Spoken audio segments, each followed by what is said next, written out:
All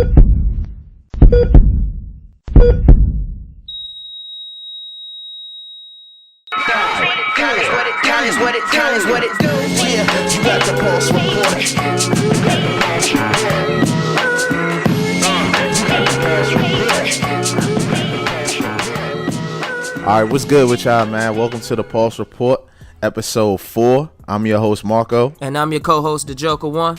And, man, we just want to tell you guys, last week was another big success for the podcast. We're doing great. We're definitely appreciating the support, man, from you guys. Definitely. Whether it be, following our social media or listening to the podcast via SoundCloud or YouTube, like each and every one of you are very well appreciated. I definitely want to send a special shout out to some of the guys who have been reposting and, interacting with us via social media, creating that dialogue. So you guys are definitely appreciated. And just hopefully, man, we can continue to bring you guys great content and continue to appreciate you guys' support. So, Josh, why don't you go ahead and tell them, speaking of social media and stuff, why don't you tell them where they can follow us and how they can listen to the podcast? Yes, sir. On Twitter and Instagram, you can follow us at The Pulse Report. On YouTube and SoundCloud, you can subscribe to The Pulse Report Podcast. If you got any suggestions or any comments, also hit us up in the comment box and let us know what you think. All right. So, yeah, man, y'all make sure y'all do that, man. Don't forget to at least give us a follow on some of those social media. And, you couldn't hurt to repost. Spread the word, man. We out here trying to make this thing for us. Again, this is not just a podcast for Josh and I. This is a podcast for all of us, man. This is our voice to be heard about sports, man. So if you want to debate, if you want to be on the show, please don't hesitate to reach out to us and we'll see what we can do to make it happen. But let's go ahead and get into episode 4, man. So TPR, let's go. Let's do it. So Josh, last night we had Andre Ward and Kovalev 2.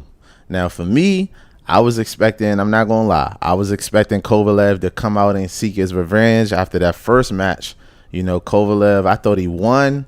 But they gave the decision to Andre Ward for him to remain undefeated. But last night was the chance for redemption.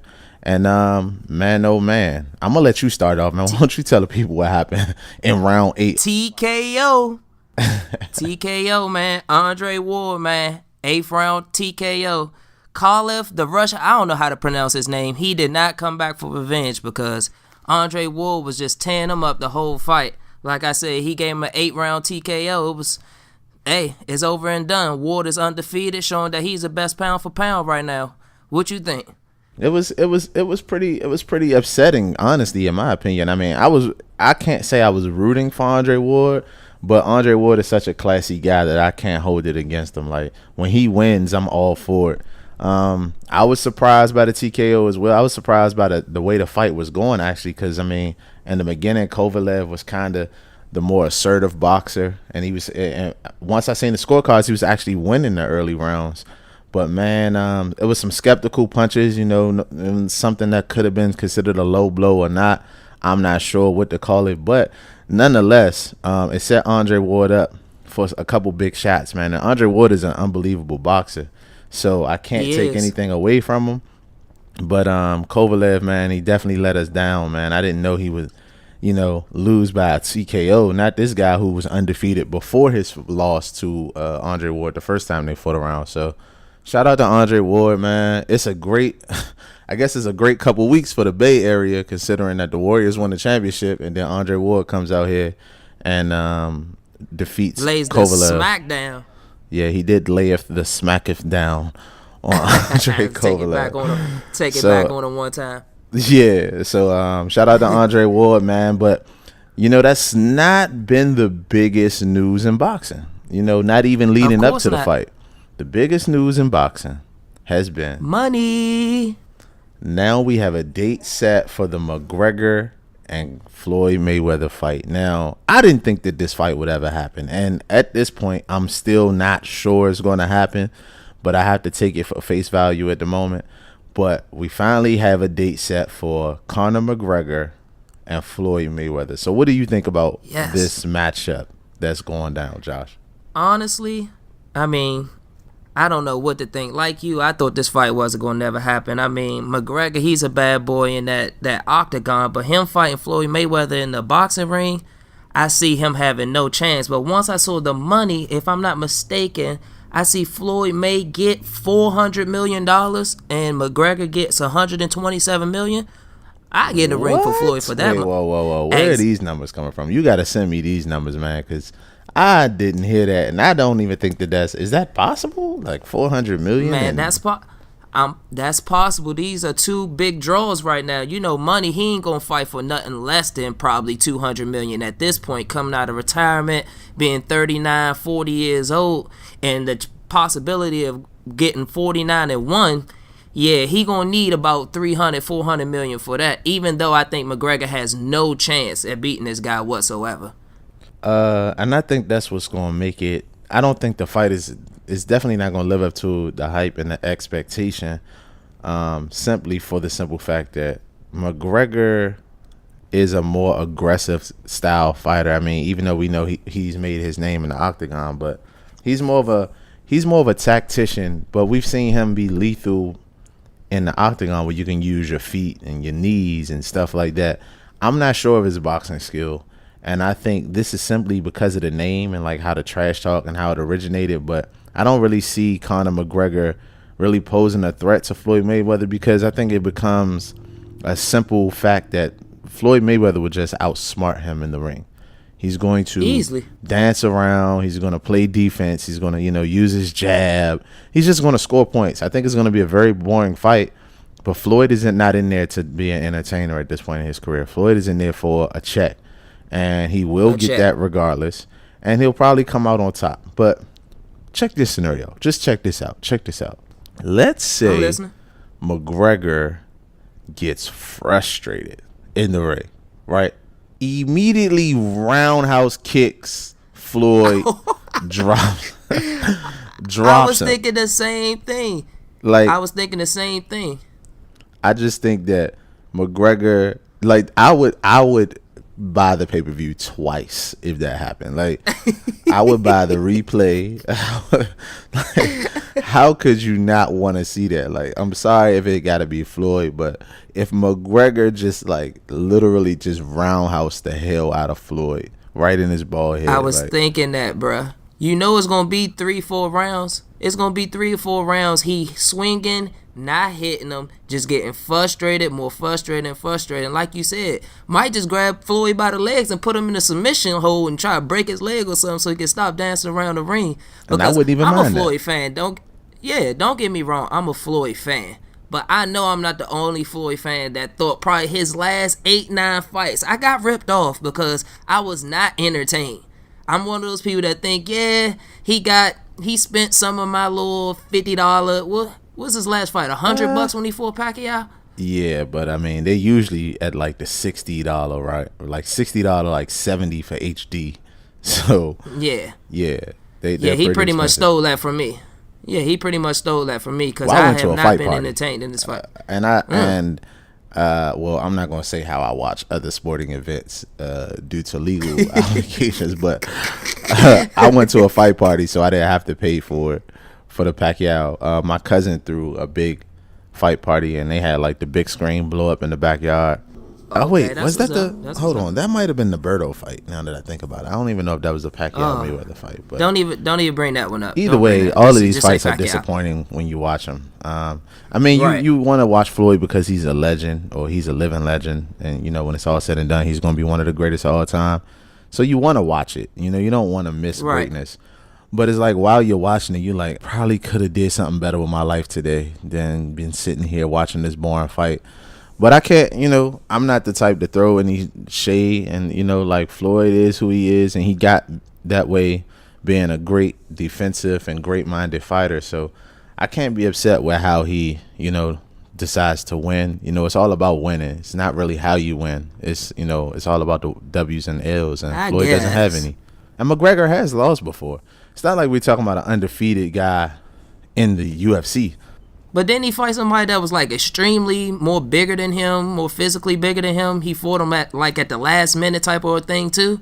Diaz, if I'm not mistaken, right? I don't know. I think it was to Diaz. Yeah, he was supposed to fight somebody. They end up backing out. Then he had to fight somebody that was like 20 pounds heavier in like a week span. But then he rematched that same dude at the same weight, and he destroyed him, just to let you know. So McGregor's a bad boy. No, I know McGregor's a bad boy because McGregor talks and he backs it up. I mean, he's not who he is just because he can talk. He really does back his stuff up. I will say this, though. As a man who I like to look at myself as a pretty tough guy. You know, I like to see myself as a guy that wouldn't take too much disrespect. And if it was to get to that point, then I'm the type that will fight you.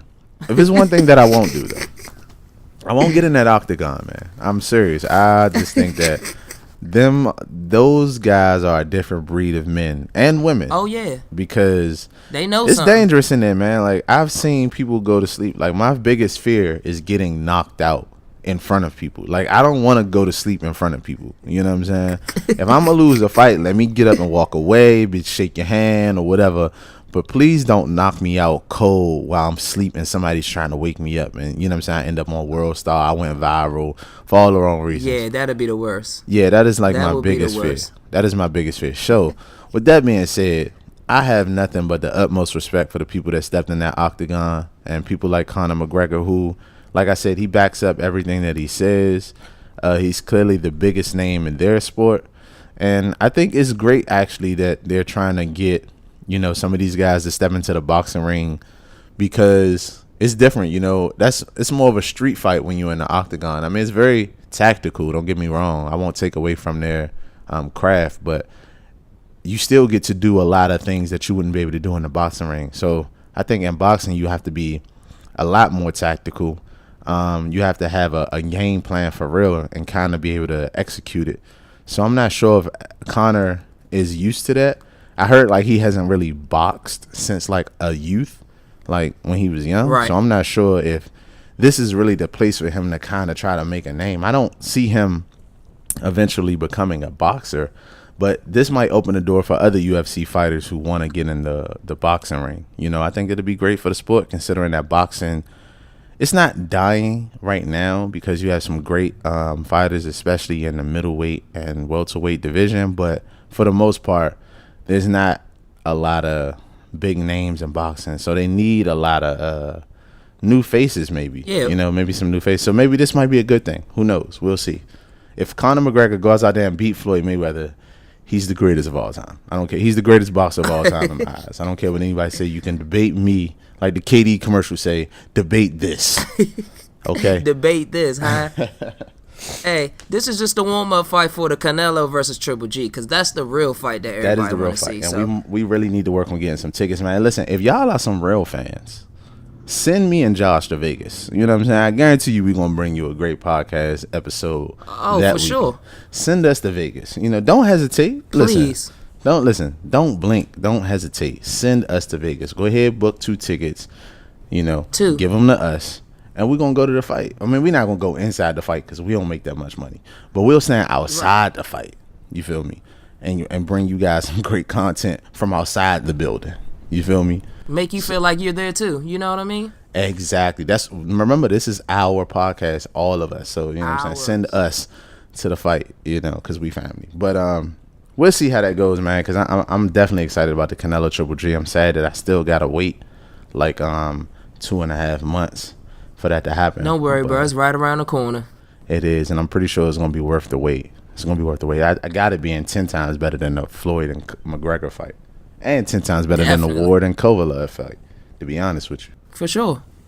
So we'll see how that go. But in other news, you know, let's go to our next topic. In other news, the terrible Philadelphia 76ers are looking to not be so terrible anymore. They out here making moves, man. They are out here trusting the process, and they are out here making moves. So the word around town is that the 76ers have traded, and by the time you guys hear this, you know, the word will probably be official. But the word is that the 76ers have now traded up to get the number 1 pick, and they plan on getting Markelle Fultz. So by the time you guys get a next episode out of us, the draft will be done. But it looks like Markelle Fultz is going to be the next Philadelphia 76ers, 76er, which gives them a core of Ben Simmons, Joel Embiid, and now Markelle Fultz.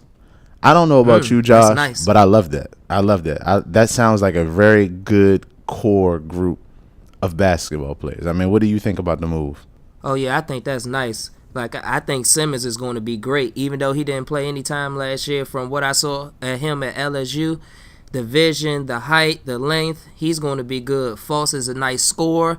I don't think passing is too much in his game. He can pass if needed, but that's what you got Simmons there for. And Embiid, he looked like if he can stay healthy, he will be a problem for everybody in the league. So the 76ers is definitely making some moves down there in Philly. I mean, trust the process, because I was one of those people thinking, like, how long can you possibly tank? You just keep picking big man after big man after big man, trading picks, getting number one picks. They finally are putting it together down there in Philly, not taking nails like the other Philadelphia man, Meek Mills. I'm sorry, Meek, I had to throw you in there. Yeah, Meek, a picture surfaced of you in like some Capri Gucci jeans, and I'm not even going to give that more attention than it deserves. I didn't even see that. Oh yeah, you gotta go look it up, man. Go look it up. Now I heard what you said about tanking, and I don't even think the 76ers were ever tanking. I just think that they were drafting horribly, and I mean, result, they were having bad seasons. But I mean, I did think that I was skeptical about Embiid. I think as most people were, because we didn't know he was this capable of what he is. Like, we didn't know he had this much in his arsenal. But Joel Embiid is definitely looking like a promising star in the league. I do believe in the Ben Simmons hype, and I think the fact that Ben Simmons sat out a whole year and was able to be around the NBA, he won't be as in awe when he steps foot on the court. You know, I think Ben Simmons, not your normal rookie, is going to look very good, and I think now we can look forward to Summer League for real, because the Sixers team that's in Summer League might be their actual team. I mean, I don't think Embiid will probably play Summer League, but you probably will see some of Ben Simmons in the Summer League. You would most definitely see Markelle Fultz, if it all works out, in the Summer League. And I think that is going to be phenomenal for 76er basketball. I really do. So I'm hoping that the 76ers have got it right. But let's talk about the other end of the spectrum of this trade, the Boston Celtics. So we all know the story of the Celtics, you know, finished with the number one seed and everything. But, you know, it was kind of like, yeah, you're probably still not going to beat Cleveland. And then Isaiah Thomas went out, whatever. So what do the Celtics do with the the third pick in the draft that they'll receive back for trading the first pick in the draft? What do you see happening? At this point, I say you trade that pick for a star. Trade maybe that pick and another player for a star. Maybe try to package up some deal and try to go for it. Try to get Jimmy Butler, Paul George, maybe DeMarcus Cousins, one of these stars, because at this point, as constructed, your team is, I wouldn't say y'all are as good as the Cavs, but y'all are a piece away from the Cavs. That's what I think as far as a move being made. One piece? I don't think any of... I'm going to go with like two or three pieces. It depends on who that one piece is. That's what I'm saying. If the one piece is a star like Paul George, Jimmy Butler type of player, then I believe that is enough. With the bench as well, enough to get past the Cavaliers, in my honest opinion. Well, I'm interested to see what they're going to do with it. I'm assuming that it won't just be the third pick that they'll trade. I do think that they'll probably give teams a couple picks because they have so many. And it'll probably become more appealing and more intriguing to a team like the Bulls, who are at a retooling stage. So they might want to jump with more than one pick. I don't think one pick is going to allow them to let Jimmy Butler go.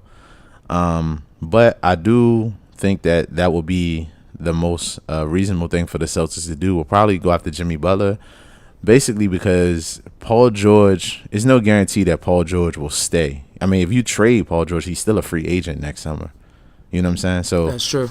He could still walk, in which you have traded your pick away for nothing. So I'm not sure. I will have to get a verbal commitment from Paul George if I'm the Celtics, which I don't think they'll be able to get. But I do like the idea of going after Jimmy Butler. Now, you said something interesting. I think was very interesting. You said DeMarcus Cousins. Now, I never thought about DeMarcus Cousins going to the Celtics. But, man, that probably will be great for both parties. I don't see DeMarcus Cousins staying in New Orleans. I just don't see that two big man system really working for them. It might work for them number-wise, but they won't win. They really won't win. And they don't have any guard play, any wing play. But I do like I do really, really like the idea of DeMarcus Cousins going to the Celtics. I wonder if Danny Ainge is somewhere thinking about that. But regardless, we all know that the Celtics need, something to give in order to take them to the next level.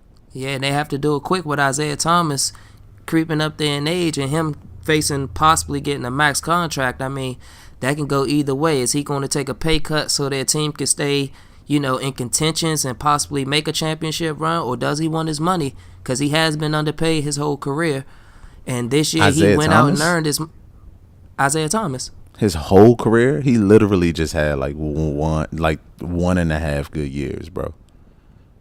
He can't be underpaid solid. His whole career. You said underpaid his whole career.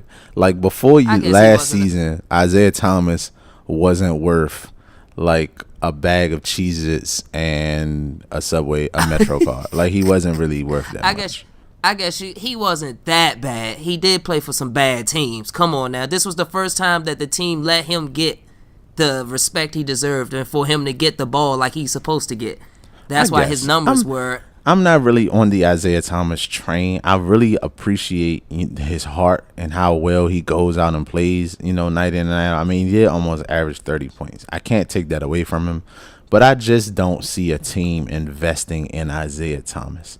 I don't see the long-term star potential. Like, it's kind of sporadic at times. Like, he might go for 40, but he had a lot of games where he went off in the fourth quarter. And I mean, if anybody know me, like I respect the dude that can definitely take over in the fourth quarter. But I just can't buy totally into the Isaiah Thomas thing just yet. He's going to have to do it a couple more years for me to buy into it because he's very much undersized at that position. So I don't really know how well it translates. I mean, he has to be on a team that plays great team defense. Like Steph Curry. We all know Steph Curry isn't a great defender, but he has great team defenders. So all he has to do is try his best to just stay in front of you for a couple dribble moves. And if you get past him, you still got to deal with, some premium defenders. But for Boston, they don't have a rim protector. They don't have any, outside of Avery Bradley, there are not too many great wing defenders. So I don't know. I don't know what the Celtics do. I mean, for all we know, Isaiah Thomas could be traded within the next year or two. He could be traded. I believe he's a free agent this year, right? No, not that I know of. We might gotta run that and check on that, but I don't think so. But yeah, we'll see what the Celtics do, man. I'm not sure where this goes for them. I don't know who ends up getting picked if they keep the pick. Like I couldn't imagine who they would pick if they kept the third pick. But I do think if the 76ers are for sure a lock-in for Fultz, then Lonzo Ball still goes to the Lakers. I'm not sure who goes to number 3, depending on if the Celtics keep the pick or if they trade it away. And I'm pretty sure De'Aaron Fox is going to be somewhere in that top 5 to 6 range. So we'll see how it goes. I was going to say him or Josh Jackson, yeah. Yeah, and Josh Jackson probably goes number 3, depending on what team has that third pick. So we'll see how it goes, man. I'm not certain, but the draft should be interesting. I'm definitely I've respected De'Aaron Fox. Like I don't really trust a lot of players from some institutions because the one and done doesn't really give you an opportunity to see how good they are.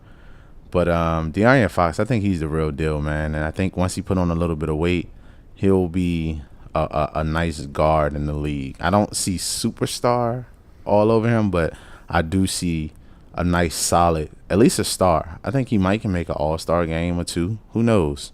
I think he has great upside. I think he has great upside. And I think he has great work ethic, to be honest with you. I watched some of his workout videos. I think that he has great work ethic. So we'll see how it goes. Right. But I want to ask you about this, man. Did you hear about Kevin Durant's comments about, I think it was taken out of context, though, where they said that Kevin Durant said that Kyrie Irving was better than Allen Iverson. Kevin Durant came and he cleared it up and said he thinks that Kyrie has better handles than Allen Iverson. Okay. And we all know Kyrie Irving is a magician, a wizard with the ball. Do you think Kyrie Irving handles are better than Allen Iverson's? I mean, that's a tough one. I can't definitively say that they're better. I honestly don't know. I say Allen Iverson has more moments where he's... But then when I think about it, Kyrie, I mean, like you said, he a magician. I don't know. that's a tough one for me. I can't definitively say one is better than the other. I know for sure Allen Iverson was a better basketball player, but like you said, Kevin Durant clearly cleared that up. There's no debating that. But as far as when it comes to straight handles, I don't know if I could choose between the two. It's almost like a 1A, 1B. You can't go wrong with either or.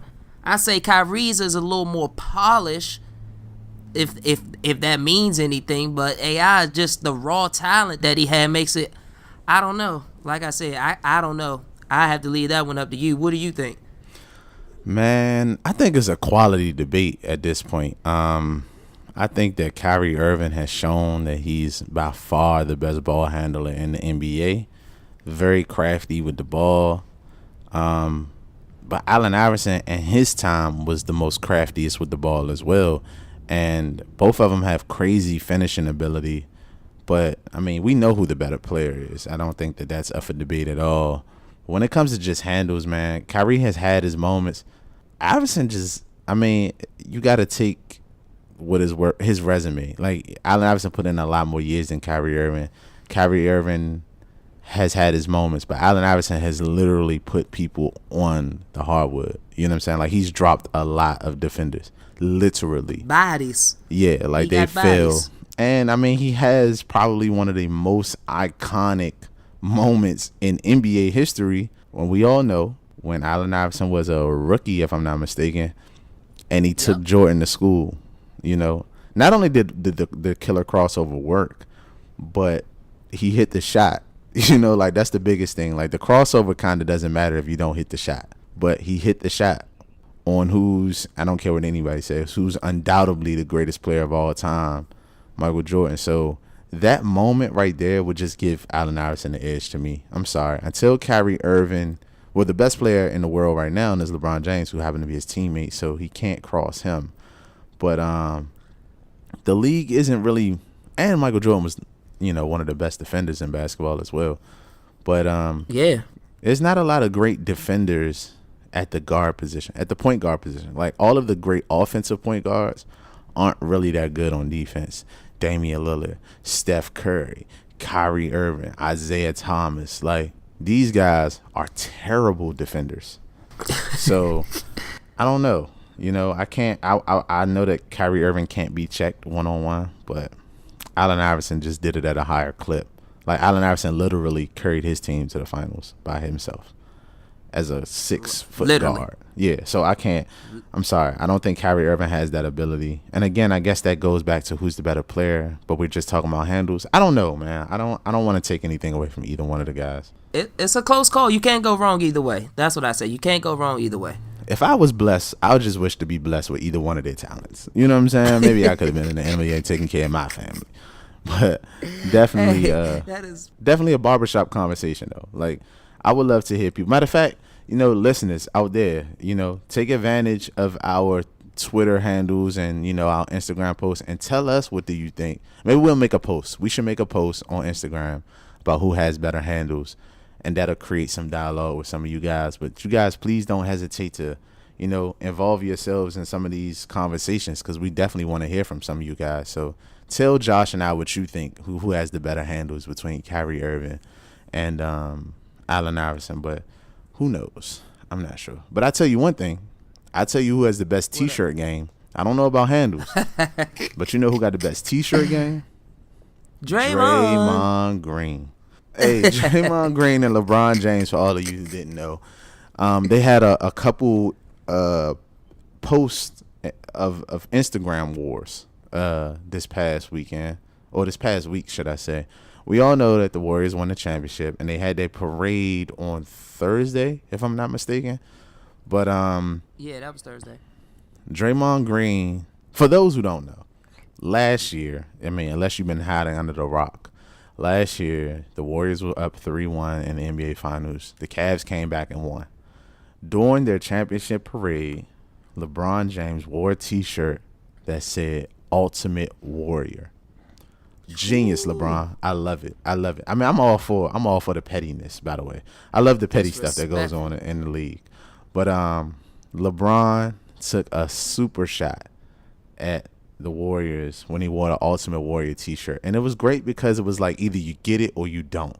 it wasn't like super blatant, but like I said, you had to been hiding under the rock to not have gotten it. He sent this message. And then we all heard about like the Halloween party. We had like the cakes with or with the tombstones that said 3-1 on little it. Tombstones 3-1 lead.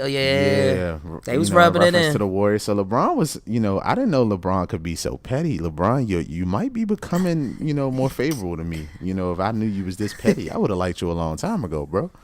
But Draymond seized the moment. He seized the moment. And technically, did Draymond start this? Because the year before, Draymond had an interview where he was clearly saucy, was under the influence, and he was rapping E40 song. He was, referencing the Cavs and LeBron and all of them. So maybe Draymond started the pettiness. But let's get back to, what's going on right now. So Draymond decided to wear a shirt that said Quickie. Very short, very simple. But we all know the Cavs lost in 5 games. A very quick series, might I add. See what I did there? Did you see what I did there? Quick series. But the Q on the shirt was the same as the logo for Quicken Loans, which is the name of the arena that LeBron and the Cavaliers play in. So Draymond's shirt said Quickie with the Q from the Cavaliers' home arena. Brilliant. I love it. And it didn't stop there, because after Draymond made that shirt the talk of the town, LeBron James posted "That's What She Said, Huh?" with a picture of Draymond in his T-shirt. I love the petty wars. Now, oh man, I love that. Me and my coworker do that at work all the time. That's what she said. Right. So, and shout out to my man Derek. My man Derek says that all the time too. But quick disclaimer, LeBron James and Draymond Green are not beefing. Like, they're actually really cool with each other. According to them, they're really cool with each other. So it's all fun and games. So LeBron James says, that's what she said. And of course, the shirt says Quickie. So for those listeners out there who kind of can't put 2 and 2 together, Quickie, that's what she said. You get it? You got it? Okay, cool. So, it didn't stop there, though. It didn't stop there. LeBron James also decided, for whatever reason, 10 years too late, to shave his head and make a video of him with his head shaved.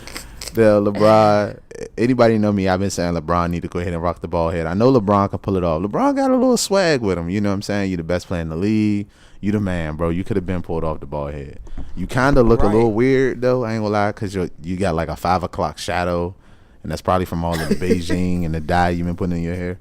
But LeBron made a video, and he posted it of him with the bald head. And then, so after LeBron posted, that's what she said, Draymond took a screenshot of LeBron's video and was like, yeah, so, the Warriors finally made this guy go bald. And for anybody who knows, LeBron has been going bald for like the last 5 years or something like that. But 5.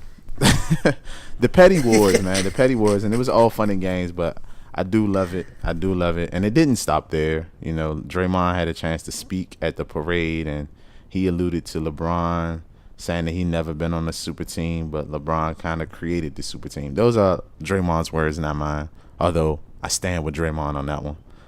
But what do you think about the whole petty wars, man? Like, how do you feel about it? I love it. I mean, as a fan, it's another way to see the players go back and forth, just not only on the court, off the court, as we sit back and wait for a whole off season of them pretty much probably going at it again. Because I'm pretty sure at this point, you probably got the Cavs going repeating coming out the East, and the Warriors for sure repeating out the West. So I like the pettiness. I like the shirts. I like how LeBron was clever with the Ultimate Warrior shirt. I like how Draymond came right back with the Quickie shirt. As far as it goes with the super team, come on, LeBron. I mean, at this point, it is what it is. Super teams is the thing now. Like, it is what it is. You had a super team in Miami, bruh, and the Cavs in some way, some sort is a super team. You got 2 All-Stars. I mean, it is what it is. So, as far as the pettiness goes, I love it. I hope that this continues. It just really keeps you engaged in basketball. It's not like it's all the way gone yet, because these two people are still competing versus one another. And for the longest time, I thought Draymond actually hated LeBron James. Like, until that barbershop, yeah, until that barbershop thing that they had together, I thought they honestly hated each other. So they did a good job entertaining us with that. They edited that barbershop video a lot because there's no way in the world Draymond Green was that quiet in the barbershop. I'm pretty sure they was like, nah, Draymond, you can't say that. We can't air that. And Draymond didn't care. I'm pretty sure Draymond called a lot of basketball players soft. He probably called a lot of them trash. Oh, yeah, he definitely draws that line. Yeah, so I'm pretty sure that barbershop video was edited because, like, Draymond, it was like he was an extra in that video because he didn't really have a lot of lines. He wasn't really talking like that. And that doesn't look like Draymond. That's not Draymond from old Saginaw, Michigan. But I definitely appreciate the petty wars, man. Listen, from the Pulse Report to the NBA and the guys in the NBA that involve themselves in the petty wars, please keep it up. We appreciate you. You feel what I'm saying? Keep it up. Please keep it up for entertainment's sake. We appreciate it. As long as it doesn't go overboard, you know, when people are really starting to get in their feelings, man, please keep up the petty wars. I need it in my life. I've been called petty a couple times, so now I can call other dudes petty. So shout out to Draymond. Shout out to LeBron. Shout out to Andre Ward. Shout out to Markelle Fultz. Shout out to the 76ers. Shout out to Kevin Durant. Shout out to McGregor and Floyd. Exactly. And shout out to us, man. You know what I'm saying? We need some shout outs, but shout out to all of you guys as well who've been listening, because we actually about to get ready to wrap this thing up. Josh, anything you want to say to the people, man, before we go? I want to just tell everybody out there, just keep involving yourselves in the podcast. Keep shouting us out. Just keep doing what you're doing, like Marco said. Keep just commenting and leaving us your suggestions under the via Twitter, via Instagram, SoundCloud, YouTube, anywhere. We want you guys to know that this is your podcast, not just ours. This is all of our podcasts. So don't hold back. Feel free to say anything. We're not sensitive. We're not soft. Anything like that. Anything you throw our way, we can handle it. So that's what she said. I was holding on to that one for a minute, man. But go ahead. Speaking of contacting us, man, let them know again, you know, with our Instagram pages and stuff like that, and the YouTube pages and all that. Let them know how they can reach us. I got you. That boy's a fool. You can follow us on Twitter and Instagram at The Pulse Report, or you can subscribe on YouTube or SoundCloud at The Pulse Report Podcast. If you have any suggestions, leave any comments under the YouTube and SoundCloud. Y'all can go ahead and leave y'all comments there too. All right, man. So yeah, definitely thank you for tuning in to episode 4. We hope that you guys are looking forward to episode 5. We're going to continue to bring you guys great content, man, some great personality, and again, we want to involve you guys within the conversation as well. So you guys enjoy your day. Oh, special shout out to all the dads out there, man. Happy Father's Day to all of the dads. Hey, I'm shouting out my dad, man, James Johnson, the most common name in the world for a black man. Happy Father's Day to you. Love you, Pops. Man, happy Father's Day to my stepfather, Donald Clark, man, my uncles, everybody in my family that's doing their thing, and to all the fathers out there doing your thing. Keep your head up, man, and keep pushing. They need you out here. We need more fathers.